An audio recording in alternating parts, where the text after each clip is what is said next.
talking a bit about Final Fantasy. First off, we have the file size for Crisis Core for PS5 and PS4, and apparently on PS5, the file size is only half that as to what it is on the PS4.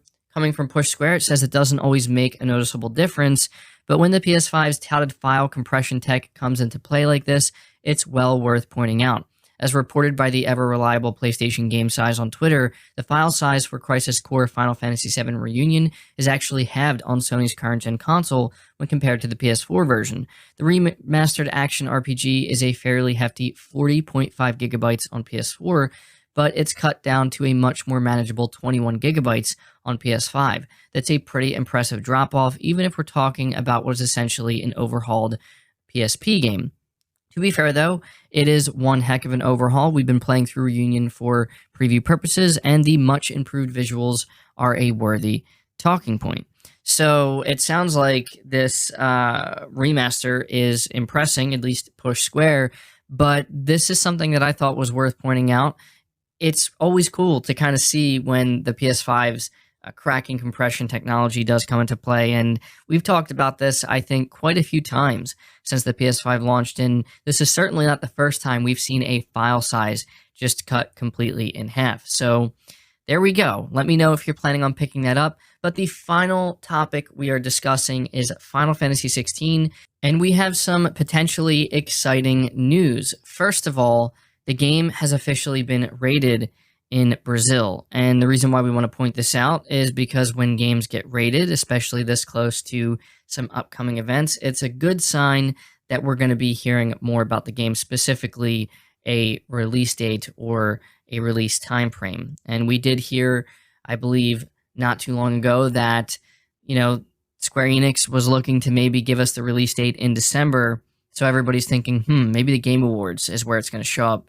But now it seems pretty much confirmed that Final Fantasy XVI is going to be at the Game Awards in a potentially very significant way. Reading from Push Square, they say, well, it's all but confirmed now.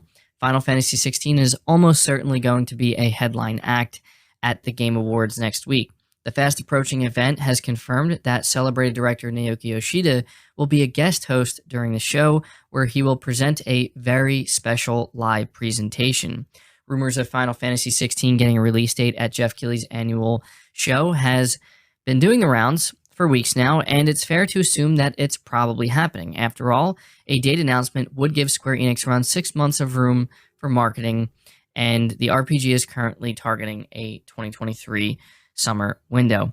So, yeah, it seems like if you are looking forward to Final Fantasy XVI and you want to see more of it, potentially some gameplay and get a release date, you might want to make sure you're tuned into the Game Awards come December 8th.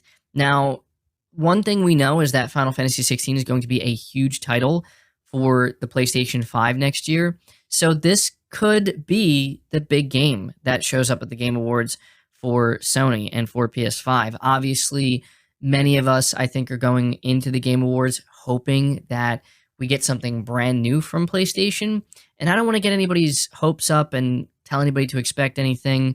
You guys know the drill. Just try to keep your expectations low. But still, I think even just getting like maybe a small gameplay presentation of Final Fantasy XVI and the release date would be very significant for the PlayStation fan base. So there you go. Let me know if you're planning on tuning into the Game Awards. That's going to do it for the video, guys. I hope you did enjoy it. I hope you did find it informative. Again, if you did, leave it a like. Subscribe to the channel if you're new. Hit the bell notification icon, and feel free to share this video out on top of all that. But until next time, guys, take care.